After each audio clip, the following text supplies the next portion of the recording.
Friends, हम लोग पढ़ने जा रहे हैं यूपी टेट के लिए, जिसमें ये 2018 का पेपर है और इसमें हम इसकी व्याख्या करने जा रहे हैं। ये सीडी भी है, लेक्चर नंबर 2 होगा और सभी वीडियोस हमने बना करके प्लेलिस्ट बना दी है, आप जा कर के वहाँ से देख सकते हैं। तो चलिए फर्स्ट क्वेश्चन को हम स्टार्ट करते हैं। हमारा फर्स्ट क्वेश्चन होगा बाल विकास एवं शिक्षण शास्त्र, चाइल्ड डेवलपमेंट एंड पेडोगोजी से। फर्स्ट क्वेश्चन है कि किंडरगार्टन विधि का प्रतिपादन किसने किया था? तो किंडरगार्टन विधि का प्रतिपादन फ्रोवेल ने किया था। संकलनात्मक परामर्श के जन्मदाता कौन है? संकलनात्मक परामर्श के जन्मदाता है ये है थॉर्न। कौन है? थॉर्न है। संकलनात्मक परामर्श के जन्मदाता एफ.सी. थॉर्न है। इस प्रकार के परामर्श में परामर्शदाता न तो अधिक सक्रिय होता है न ही अधिक निष्क्रिय होता है। छात्र के अवांछित व्यवहार के संशोधन हेतु सबसे प्रभावी विधि क्या है? तो सबसे प्रभावी विधि है अवांछित व्यवहार के कारणों का पता लगाना तथा उपचारों का सुझाव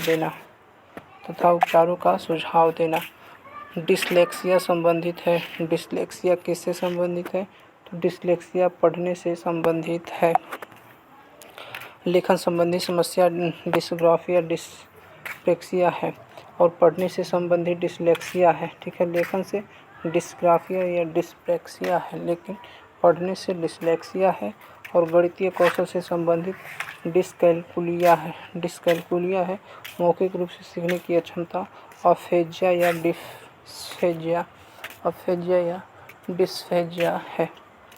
नेक्स्ट क्वेश्चन की तरफ पढ़ेंगे और नेक्स्ट क्वेश्चन है कि ब्रेल लिपि एवं टेप रिकॉर्डिंग किसके लिए शैक्षिक प्रावधान के रूप में प्रयुक्त किए जा सकते हैं? तो ब्रेल लिपि और टेप रिकॉर्डिंग। तो ब्रेल लिपि ये दृष्टिबाधितों के लिए प्रयुक्त किए जा सकते हैं।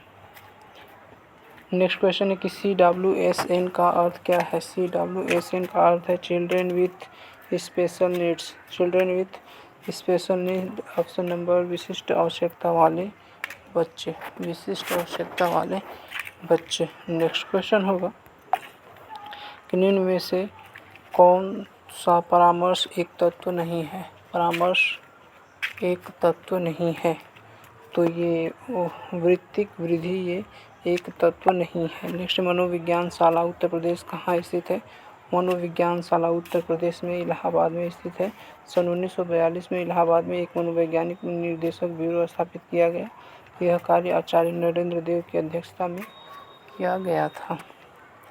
नेक्स्ट क्वेश्चन है कि जो संबंध स्किनर के चूहों से है वहीं थॉर्नडाइक का बिल्लियों से था। वही संबंध कोहलर का किससे है? तो कोहलर का वनमानुषों से है। किससे है? वनमानुषों से है। अधिगम का पठार है।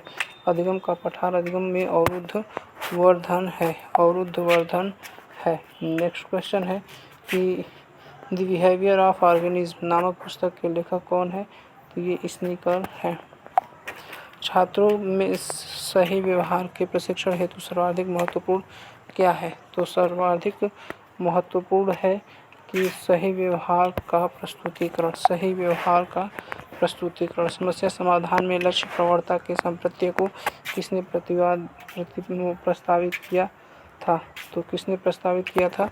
हल ने प्रस्तावित किया था। किसने? हल ने प्रस्तावित किया था। इनमें से कौन सा शिक्षण की विचारधारा से संबंधित नहीं है? तो शिक्षण की विचारधारा से ये डेविड ह्यूम संबंधित नहीं है। निम्न में से कौन सा शिक्षण अधिगम का स्तर नहीं है?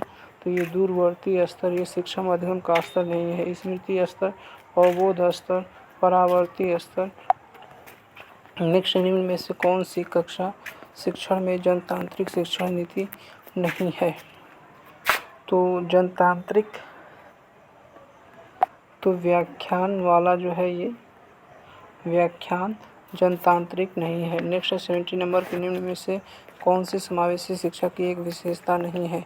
तो समावेशी शिक्षा की विशेषता नहीं है, तो ऑप्शन नंबर बी समावेशी शिक्षा का अर्थ विभिन्न अक्षमता वाले बच्चों को नियमित कक्षाओं में अन्य बिना किसी अक्षमता वाले बच्चों के साथ शामिल करने से लगाया जाता है। तो विकल्प बी समावेशी शिक्षा की एक विशेषता नहीं है। निम्न में से कौन सा फ्लेंडर की अंतःक्रिया विश्लेषण प्रणाली से संबंधित नहीं है? तो अभिभावक कथन ये संबंधित नहीं है। संभाषण में अर्थ का लघुत्तम इकाई क्या है? तो अर्थ का लघुत्तम इकाई रूपग्राम है। क्या है? रूपग्राम। हम करके सीखते हैं किसने कहा था? तो ये डॉक्टर मेस ने कहा था। निम्न में से कौन सा शिक्षण स्तर नहीं है? तो ये वर्णन शिक्षा का स्तर नहीं है। नेक्स्ट क्वेश्चन देखेंगे कि शिक्षण की अंतःक्रिया की अवस्था में मुख्य संक्रिया होती है और क्रिया की प्रतिक्रिया, तो ये सभी हो जाएगा निदान क्रिया और प्रतिक्रिया प्रत्यक्षीकरण। नेक्स्ट क्वेश्चन है कि एक बालक काली गाय, काला कुत्ता तथा काली वस्तुओं को देखकर डरने लगता है। इस प्रकार के अनुबंध में क्या निहित है? तो इस प्रकार के अनुबंध में उद्दीपक सामान्यीकरण निहित है। शिक्षण विधि का चयन करते समय निम्न में से किसको ध्यान में रखने की आवश्यकता नहीं है? तो ये सी अभिभावक की पृष्ठभूमि को ध्यान में रखने की आवश्यकता नहीं है। निम्न में से कौन सी बाल्यावस्था की एक विशेषता नहीं है? तो ये जिज्ञासा की कमी बाल्यावस्था की एक विशेषता की कमी नहीं है। निम्न में से कौन सा सृजनात्मक प्रक्रिया से संबंधित नहीं है? तो अभिप्रेरण सृजनात्मक प्रक्रिया से संबंधित नहीं है। निम्न में से कौन सा बुद्धि और विकास का प्रथम चरण है? तो बुद्धि और विकास का प्रथम चरण है ऑप्शन नंबर बी, मानसिक विकास, शारीरिक विकास, संवेगात्मक विकास, नैतिक विकास और सामाजिक विकास। सीखना एक तरह का व्यवहार का क्या है? तो सीखना एक तरह से व्यवहार का संशोधन है। स्नीकर बॉक्स का प्रयोग किया जाता है। स्नीकर बॉक्स का प्रयोग प्रसूतन अनुबंध के लिए किया जाता है। और बुद्धिमापन की भाट या बैटरी परीक्षण में क्या है? तो ये 5 उप परीक्षण है। तो फ्रेंड्स मिलते हैं अगले सेशन में।